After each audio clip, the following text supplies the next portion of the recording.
he left with a concussion. Throughout the week, he did not practice, and everybody seemed to believe it was because of the concussion protocol. Matt Rule at some point reported that Sam Darnold experienced some shoulder soreness. I don't know if that was leading up to the game, but also after this past game with the New England Patriots, they then said they would be checking out his arm after more reported shoulder soreness. And today comes out that he has, well, it depends on how you say it, broken, fractured scapula. What does this mean? What does this mean? Well, one, I'll tell you this. It means that Matt Rule has more than one Ron Rivera tendency. Because if he was hurt sometime after the Atlanta game, and then now you're forcing him back into action, what, for your own job security? Is this just like what Ron Rivera did? He was hurt. He had a concussion, dude. He was still hurt from that. Yeah, but we also knew that he had the shoulder injury too. But point being, Matt Rule marched Sam Darnold onto the field thinking that he was going to be okay. Either that or this injury isn't as bad as a lot of us are thinking that it is. And he just doesn't want to chart Sam Darnold out there again. So it's an embarrassing look all the way around. I mean, listen, right now, I don't think it's too far out there to say that the Panthers have one of the worst quarterback rooms in the NFL right now.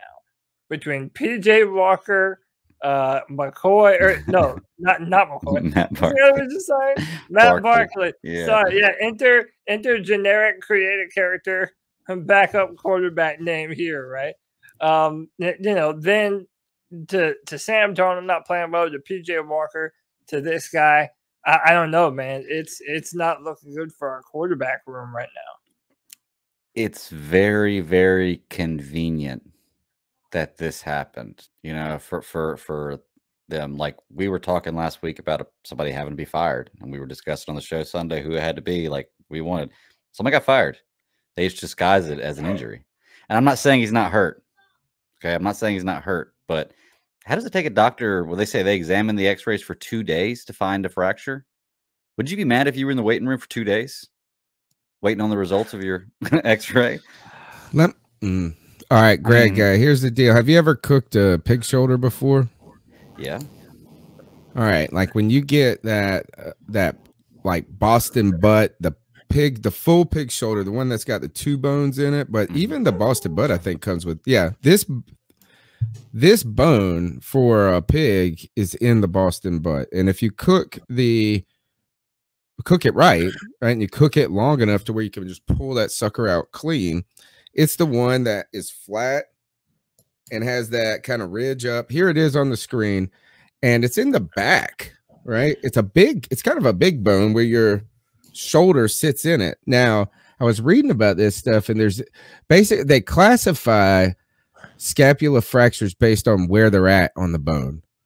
Is not even really about the severity of them, but the first classification is the location. You see those 2 knobs that are like just south of the clavicle? Like that's one place that they classify it. Then there is that one knob that looks like it's behind the clavicle at the top right towards the neck, right? That's another area. And then that bottom plate triangle area is another area. And then there's areas on those areas, right? So when they say a scapula fracture, it could be anywhere on this. And everything I read on the 8 minutes that I read about, if even that, on scapula fractures, is that these are generally suffered in high velocity situations, like a football injury, okay? But every doctor thing is there's a 0 treatment for it usually. Like they're like, it's like you don't operate, you just let it heal. But every website and every little health thing I saw them talk about it was really they were more interested in the other injuries that went with it. So it was like, is this did you suffer this up near the neck, right? And do you have back problems or something like this? Did you dislocate your AC joint or whatever this is? All right. What we haven't heard are any other injuries really significant injuries suffered by Sam Darnold, like a broken clavicle, like a torn rotator cuff, like a back injury or something. So my theory is, like you said, looking for 2 days, that they found a minor little crack or imperfection in this bone and said, hey, this is a good way for you to never be a Carolina Panther again, Sam Darnold. You put that so much more eloquently than I did. Yes. I think so. You put it out there. That's exactly right, man. It's also Matt Rule having to live with his own terrible decisions. I mean, he talked about the success rate of rookie quarterbacks being really low, and they saw flashes of Matthew Stafford and Sam Darnold. So they go out there and get him, and then now he's playing absolutely terrible. And I'm sorry, but whatever this injury is to his scapula on his non-throwing shoulder, at least that's what I'm hearing, that it's on his non-throwing shoulder. Correct me if I'm wrong. But, I mean, like, that's not the reason he threw 3 interceptions. He threw 3 interceptions because he's Sam Darnold. So it's like no one has any faith in him right now. And I feel like the players don't. I feel like our coaches don't. And there is no situation that they're going to let Sam Darnold jot out there on the field and just be terrible again behind this really bad offensive line. I read some other things about the treatment, and they treat this by putting it up in a sling. Usually that's all you do. It said just a matter of weeks, but here's the thing: is it said symptoms, throwing interceptions. Symptoms, feeling insane pressure in the pocket. I did read this, all for this type of injury. The other symptom was angry wide receivers. And the last symptom was signed veterans like Matt Barkley. Wow. That is that's a vicious break right there. Yeah, that's one of the worst breaks. Oh, wait, we are going through all that, basically. Turns out his shoulder's been broken his whole life. Oh, no. You hate to hear it, man. All right, tell me, what does Matt Barkley mean for this not mean for this team? What does today? I felt like I heard the Barkley news before I even heard the Sam Darnold official shoulder announcement. So Barkley signs with the Bills, not with the Bills, with the Carolina Panthers. He's formerly been with I know the Bills and the Titans. The Buffalo Bills. And Chicago and Philly. Yeah, he's a journeyman. He's been around everywhere. Another USC quarterback, dude. Another bust USC quarterback, man. Yeah. Wide receiver drafted by the Philadelphia Eagles.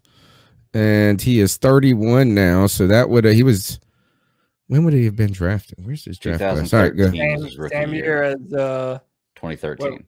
13. Oh, okay. So he was like a 5th-year player because him and I are the same age. So, yeah, these are some of the numbers on Matt Barkley in his career.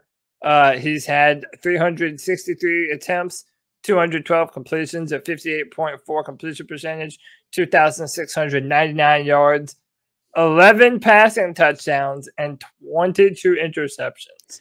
So, listen, he was not brought in to be the starter.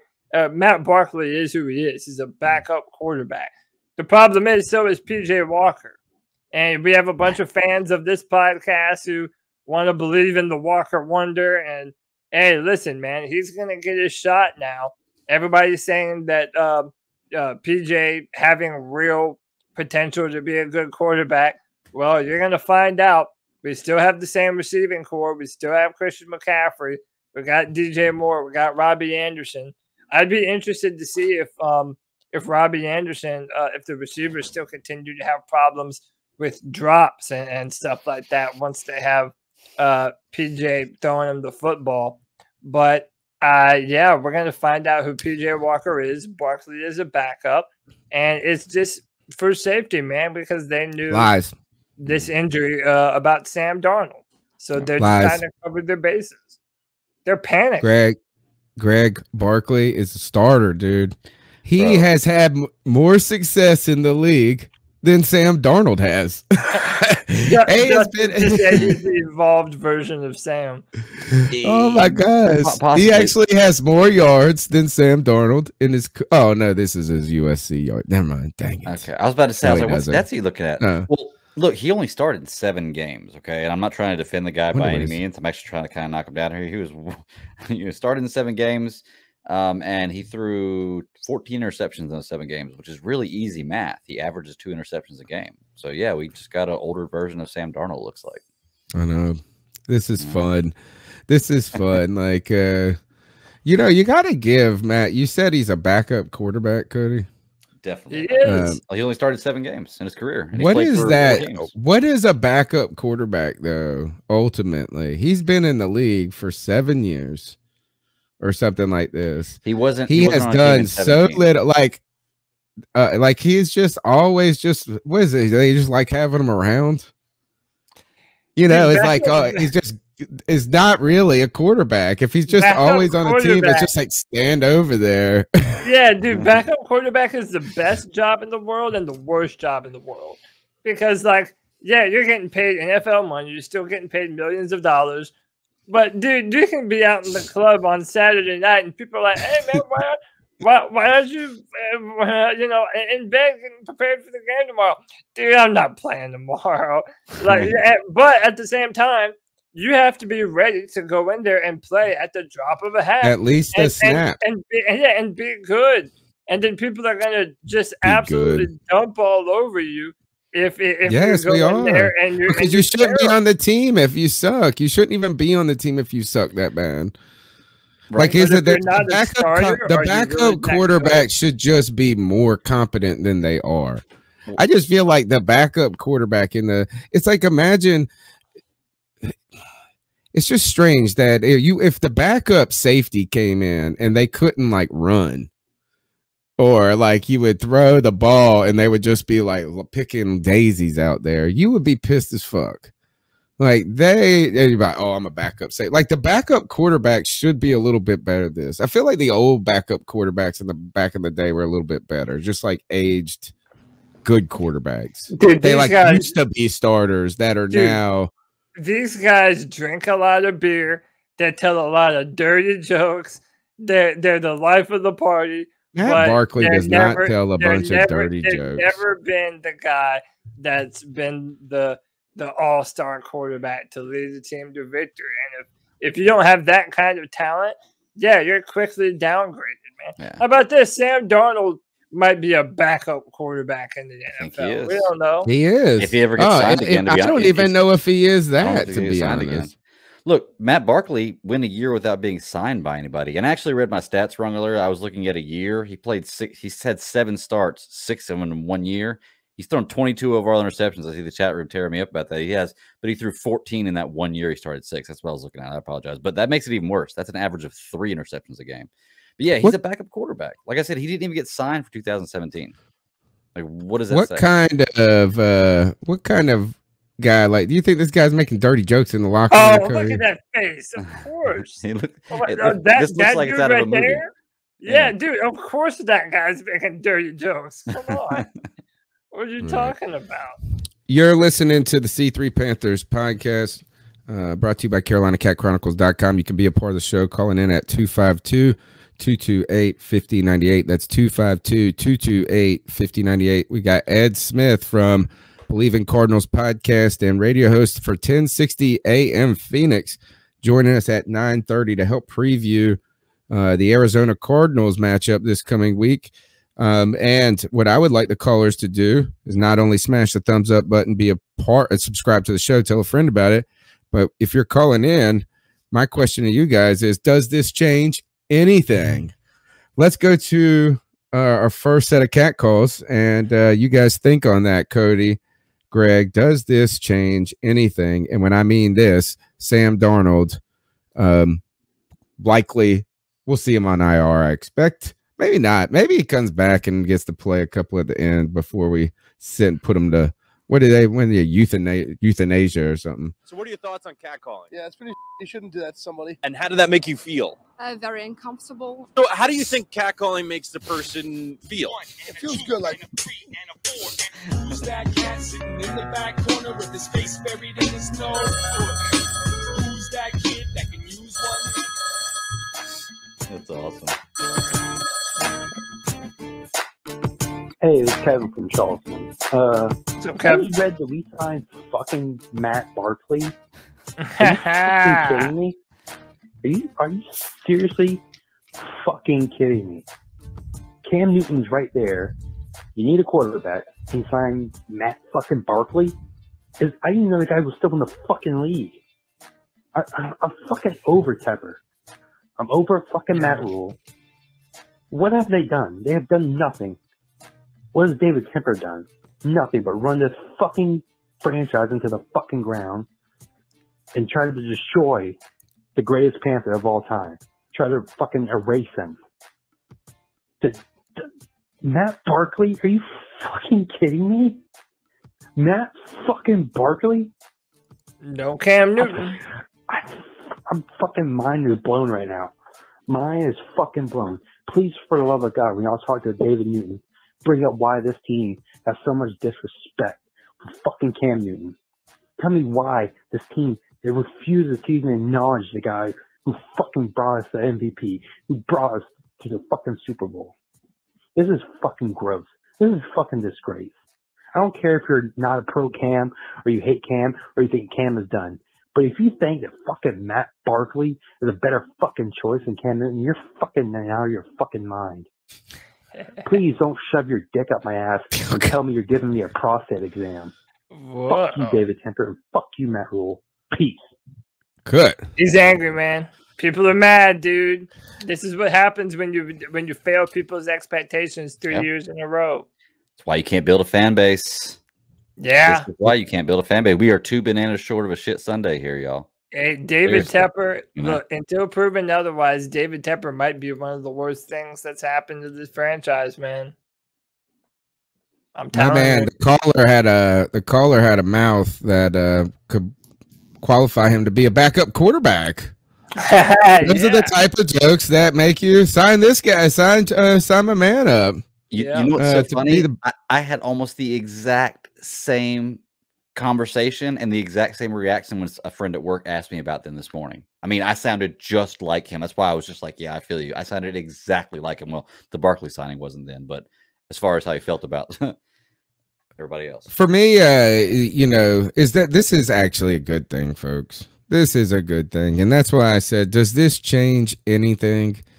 And to be honest, the only thing that this does is save some face for Sam Darnold and for the Carolina Panthers, right? Is that, and look, at the end, everybody's going to have to have the egg on their face, right? At the end of the season, I don't believe that Sam Darnold will be a Carolina Panther anymore after this season. Like, I do not, at the very minimum, I do not think he starts a game for Carolina ever again, unless, like, I don't think he's a starting quarterback. But I also really don't believe he's going to be, I think they're just going to cut him after this year and cut their losses like they did with. And just eat all the cash? Yeah. I mean, they did it with Teddy. You know, I mean, they did it with Teddy. And then you got to eat the draft picks. But here's the thing is that, you know, what's worse is trotting them back out there and it being awful again. But what they'll be able to do is he'll either come back and play a couple of games at the end and they'll put him in some easy situations or something like that and then get him out of there, or they're going to move him to IR and they'll release him. And it's not like we benched him in the, you know, like we just said it was because of his play. They're going to be like, it's his shoulder. They'll trot him out there. He'll have the sling on. Right when he comes out there, he'll stand out there, and then on the announcers won't have to go crazy talking about how big of a disaster this was, blah blah blah. So they get through the season with minimal PR hit. They take a couple of weeks of ribbons after they drop them or something like that, and then they make their move after this. The good news is that we don't either have to look at Sam Darnold play anymore, and we probably don't have to worry about winning anymore.